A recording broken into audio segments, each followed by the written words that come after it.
Oke guys, selamat datang kembali di channel YouTube Aryan Ngapak. Oke guys, jadi Aryan Ngapak hari ini libur kerja, jadi akan meneruskan membahas soal yang kemarin kita sudah sampai soal nomor 55. Jadi soal ini untuk tes P3K tahun 2023 untuk jabatan perencana ahli pertama. Oke, kemarin kita sudah nyampe 55, sekarang kita masuk ke soal nomor 26. Nomor 56. Peran pemerintah dalam perencanaan pembangunan daerah ada yang pro dan ada pula yang kontra. Kelompok pro menyampaikan alasan antara lain kecuali A. Mengurangi jurang kemampuan antar daerah. B. Mempercepat akselerasi pembangunan. C. Tingkat efisiensi. D. Tingkat standarisasi. Jadi untuk kelompok yang pro kecuali menyampaikan tingkat efisiensi. Soal nomor 57. Kebutuhan daerah yang meliputi baik kebutuhan pokok maupun kebutuhan tambahan bagi masyarakat berbentuk konsumsi pangan dan non-pangan dipengaruhi oleh A. Jumlah penduduk, B. Tingkat umur, C. Panjang jembatan, D. Panjang jalan. Jawabannya adalah A. Jumlah penduduk.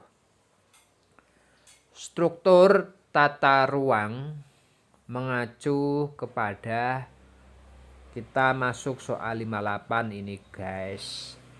Struktur tata ruang mengacu kepada A. Kawasan lindung, B. Kawasan budidaya, C. Sistem kota atau pusat-pusat permukiman, D. Kawasan strategis. Jawabannya struktur kota tata ruang itu mengacu pada sistem kota-kota atau pusat permukiman. Jawaban yang benar C. Soal nomor 59. Sistem kota-kota pada dasarnya merupakan pencerminan dari A. Fungsi dan peran kota, B. Besaran penduduk kota-kota, C. Lokasi kota-kota, D. Keberadaan pusat pemerintahan. Nomor 59 jawabannya A. Fungsi dan peran kota. Sekarang soal nomor 60. Perencanaan sering disebut proses yang kontinu karena A. Adanya survei yang dilakukan, B. Adanya review atas pelaksanaan rencana, C. Adanya perencanaan yang bekerja secara kontinu, D. Melibatkan banyak aspek. Jawabannya B. Adanya review atas pelaksanaan rencana. Soal nomor 61. Pola ruang mengacu pada A. Sistem infrastruktur transportasi, B. Kawasan lindung dan kawasan budidaya, C. Delineasi kawasan strategis, D. Kepentingan sektoral. Jawaban yang benar, pola ruang mengacu pada B. Kawasan lindung dan kawasan budidaya. Perkotaan nomor 62. Perkotaan sebagai entitas sosial ekonomi spasial mempunyai karakter sebagai berikut kecuali A. Bukan perdesaan. B. Dominasi aktivitas bukan pertanian. C. Perkotaan berdasarkan jumlah penduduk. D. Perkotaan berdasarkan luas wilayah administratif. Jawaban yang benar untuk soal nomor 62, cermati dulu soal nomor 62, dan jawabannya yang kecuali adalah D. Perkotaan berdasarkan luas wilayah administratif. Lanjut soal ke-63. Dalam konstelasi regional, sistem kota-kota terbentuk karena A. Suatu kota mempunyai potensi perkembangan yang homogen. B. Proses pengkotaan mencakup aspek perubahan fisik, fungsional, dan spasial. C. Adanya keterkaitan antar satu kota dengan kota lain, baik secara spasial maupun fungsional. D. Perkembangan yang lebih didasarkan pada pertumbuhan penduduk. Jadi jawabannya adalah C. Adanya keterkaitan antara satu kota dengan kota lain, baik secara spasial maupun fungsional. Lanjut ke soal nomor 64. Dalam fenomena primate city yang terjadi terutama di negara-negara berkembang yang menunjukkan hal-hal berikut kecuali A. Ketimpangan ukuran antara kota pertama dengan kota kedua di suatu wilayah. B. Merefleksikan derajat dominasi kota terbesar sebagai kota unggul baik secara demografis, sosial, ekonomi, maupun politik dalam negara tersebut. C. Penyimpangan dari kaidah, peringkat, dan ukuran ranges rule. D. Terjadinya pemerataan pertumbuhan perkotaan. Jadi fenomena primate city yang terjadi terutama di negara-negara berkembang A, B, dan C itu jawabannya benar. Jadi yang kecuali jawabannya adalah D, guys. Terjadinya pemerataan pertumbuhan perkotaan.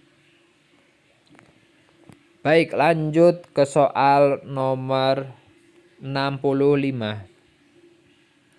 Peran penting yang diemban oleh interaksi atau keterkaitan antar simpul-simpul dalam suatu sistem kota-kota adalah A. Mewujudkan integrasi fungsional karena manusia dan kegiatannya terpisah-pisah dalam ruang sehingga interaksi ini penting untuk mengkaitkannya.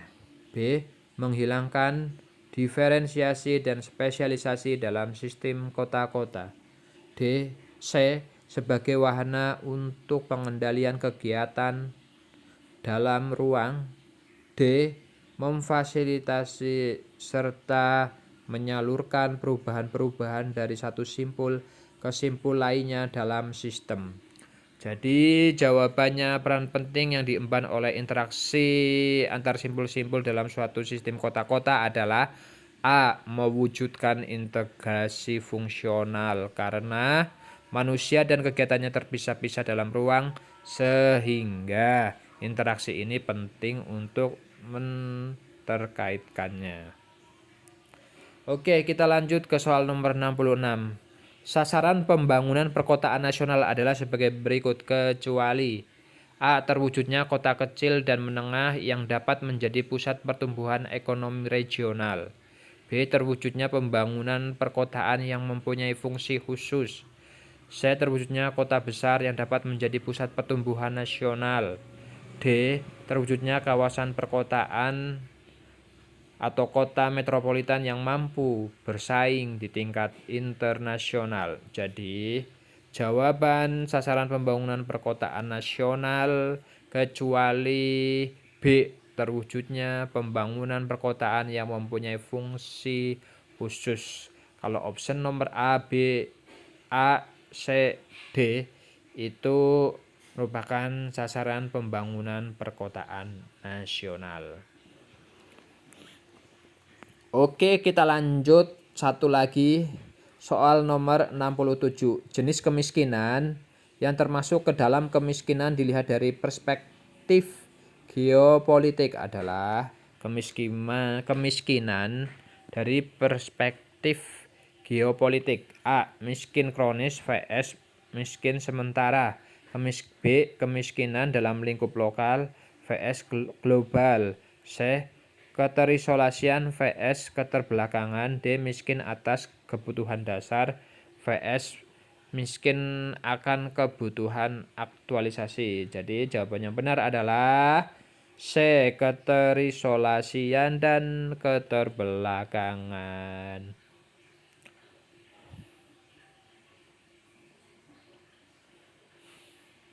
Oke, kita lanjut satu nomor lagi. Ditinjau dari sudut pandang ekonomi, faktor yang dapat berkontribusi terhadap kemiskinan dan paling relevan dengan UMKM adalah A. Status pekerja di sektor formal lebih tinggi dibanding sektor informal. B. Banyaknya produk yang dihasilkan UMKM yang belum terstandarisasi. C. Tingginya produktivitas tenaga kerja. D. Tidak ada jawaban yang benar. Jadi dari sudut pandang ekonomi, faktor yang berkontribusi terhadap kemiskinan yang paling relevan dengan UMKM adalah jawabannya B. Banyaknya produk yang dihasilkan UMKM yang belum terstandarisasi.